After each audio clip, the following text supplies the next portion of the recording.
You met someone calm, someone who texted back, someone who didn't make you feel like you were auditioning for a role you might lose. And something inside you went flat. Not because you're broken, not because you're addicted to drama, not because you've never seen a healthy relationship modeled. You noticed the calm. You registered it. You just didn't feel it. Not in the way that matters. Not in the way that moves you towards someone. That absence of pull isn't a character flaw. It's data. And you've been reading it wrong. This isn't about learning to love better. There's no upgrade installed here. No rewiring offered at the end. What happens instead? The mechanism gets named. Precisely. The rest is yours. Safe doesn't feel boring because you're self-destructive. Safe feels boring because your nervous system was trained on a different signal. And that training is the only map it knows how to read. The standard language around this is familiar. You're attracted to emotionally unavailable people. You're a love addict. You're unconsciously recreating childhood wounds. You self-sabotage. Each of these descriptions is partially accurate. None of them identifies the actual mechanism. They describe the output. They do not describe the architecture producing it. The real distinction is this: attraction, not preference, not conscious desire, but the felt pull toward another person, is not generated by values. It is generated by pattern recognition. Your nervous system is not evaluating a partner. It is matching against a template. The template is neurological. It was built before you had the language to name what was being built. It is not an opinion about what you deserve. It is a calibration, a default threshold for what registers as significant. Calm does not trip the threshold. Volatility does.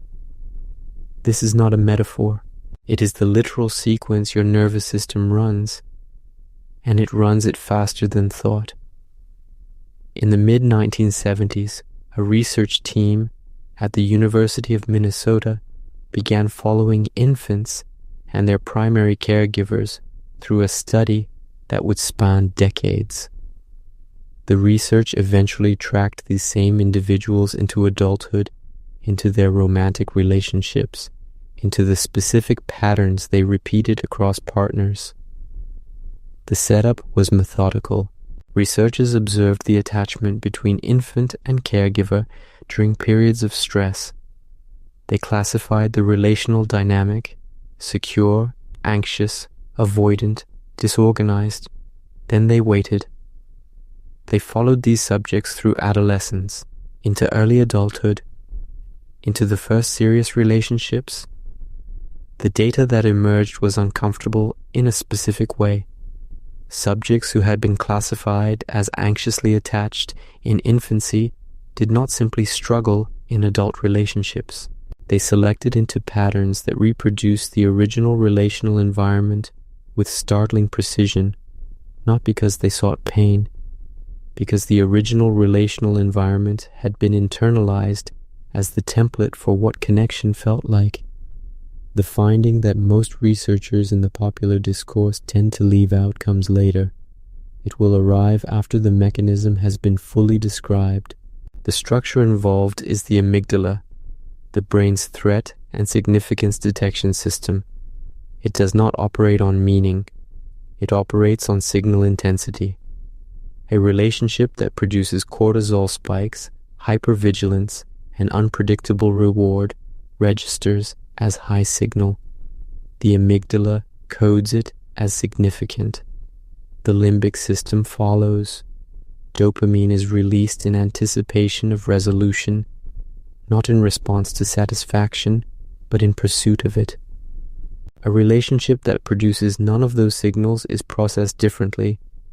It is calm, regulated, predictable. The nervous system does not register this as safety. It registers it as the absence of signal. This is not dysfunction. It is architecture. The brain is doing exactly what it learned to do, treating significance and dysregulation as equivalent, because, for long enough, they were. The absence of moral failure here is not a comfort. It simply describes what the system is running. The question of where the calibration was set and when has not been answered yet.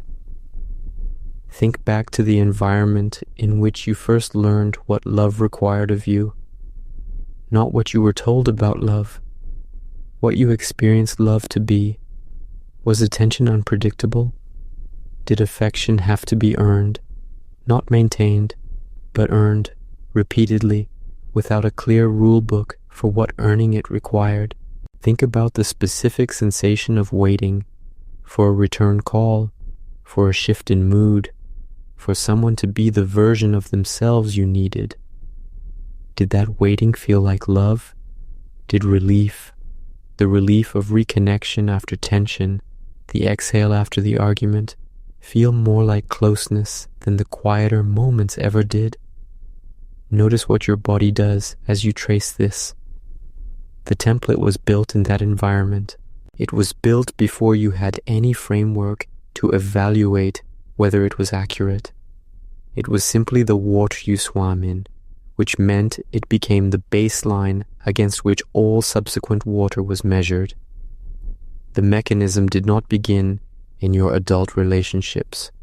It began much earlier than that, and it was doing something intelligent, something the next block requires care to describe. Here is what the architecture was actually doing. An anxiously attached nervous system in a dysregulated early environment is not malfunctioning. It is solving a real problem. A child in an environment of unpredictable attunement needs to remain hypervigilant, needs to develop an acute sensitivity to shifts in the emotional field, needs to experience closeness as relief, because relief is the only form of closeness reliably available. That is not pathology. That is survival intelligence. The brain does not produce failures. It produces solutions that sometimes outlive the problem that generated them. This is the reversal that carries weight. The pattern was legitimate. The pattern was the correct response to actual conditions. The difficulty is this, and it arrives immediately behind the relief. Knowing the origin does not update the calibration. Understanding why the template was built does not rebuild it. The insight does not reach the system running the pattern because that system operates below the level where insight lives. The pattern that protected you is now selecting your partners. Both facts coexist. Neither cancels the other. Here's the layer from the Minnesota longitudinal research that almost never surfaces in the popular accounts. The original study followed subjects not only into their first adult relationships. It tracked what happened to those subjects across relationship transitions, breakups, new partners, long-term partnerships. The finding that matters: anxiously attached subjects did not simply reproduce the original relational dynamic with the same type of partner. They reproduced the specific emotional rhythm: activation, pursuit, relief, deactivation, renewed anxiety, even when the partner's actual behavior was different. The rhythm was the template. The partner was almost secondary. Let that settle before the next implication is named. The system was not searching for a type of person. It was searching for a recognizable sequence of emotional states. A partner who disrupted that sequence, who was consistent, who didn't generate the activation-pursuit-relief loop, was not experienced as different. They were experienced as wrong, as incomplete, as someone the system could not locate inside its own map. This means conventional interventions are operating on the wrong target. You were told to choose better, to notice the red flags earlier, to have higher standards. These instructions assume the mechanism is a values problem. It is not. You were told to work on your self-esteem, to believe you deserve consistency. Self-esteem does not recalibrate an amygdala. Belief does not update an effective template built in the first years of cortical development. You were told to give the secure person a chance, to push through the boredom, to let yourself be surprised. Willpower does not override the signal detection system. The system operates in milliseconds. The decision to give it a chance arrives after the system has already registered its verdict. The question was never, why do I keep choosing wrong? The real question is, what does my nervous system require to register another person as significant? That question has a different answer, and the answer does not lead anywhere comfortable. You're sitting across from someone, first or third date. It doesn't matter. They're kind. They're clear about what they want. They follow through. There's no subtext to decode, no emotional temperature to monitor, no calculation running about whether you're too much or not enough. And you are scanning for something that isn't there. Not consciously, not as a decision. The scan is automatic. The nervous system is running its protocol, searching for the familiar activation, the familiar uncertainty, the familiar charge. It doesn't find it. The mind generates an explanation. Too easy. No chemistry. Nice, but something's missing. Something is missing. The signal. The system. Running. Without your permission. Map the territory that contracted. The person you didn't call back because they seemed too available. The relationship you left in the third month. Exactly when the initial turbulence had stabilized and something quieter was beginning. The version of yourself that was almost willing to try. You didn't lose those possibilities in dramatic moments. You lost them in the absence of signal, in the ordinary, undramatic moments when the nervous system registered nothing it recognized as significant, and you called that data. The territory contracted in silence, not in explosions. Doors were not slammed. They were quietly, logically, reasonably not opened. The map drawn in early dysregulation is still the map being followed. The rooms on that map are still the rooms considered habitable. There is one more finding that rarely appears in the accessible discourse on attachment. Affective recalibration, the actual updating of the nervous system's signal detection threshold, does not happen through insight. It does not happen through intention. It happens through repeated exposure to corrective relational experience over sufficient time with sufficient consistency to generate new neural pathways.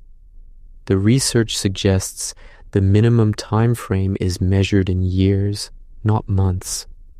More uncomfortable, the early phase of that corrective experience is frequently experienced as absence, as flatness, as the unsettling sensation that something vital is missing.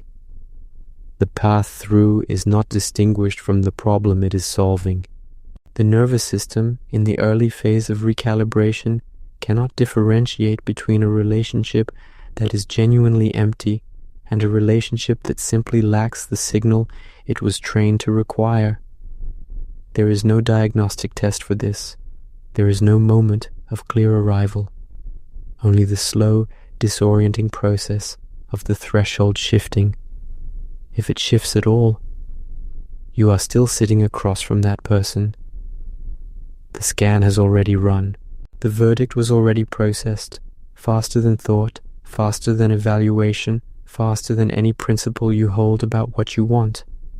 The flatness is real, the absence of pull is real, and it is the mechanism running precisely as calibrated. You now have a name for it, not a solution, a name. The name does not change the threshold. The threshold is the architecture you're working with. What happens next, whether anything happens at all, that is yours. There's one layer beneath this that the mechanism itself doesn't explain. The activation you learn to call love, the tension, the pursuit, the relief. That cycle doesn't just select your partners. It becomes the neurological structure of the bond itself. The way attachment forms in your nervous system is through that rhythm. And understanding why that rhythm was built is a different problem from understanding what it does to the bond once it forms. That's the next question. Watch what happens when the tension resolves, because that moment of relief is doing something specific in the brain, something that explains why the bond intensifies exactly when it should be questioned. If that mechanism is still unclear to you, that video is already on the screen.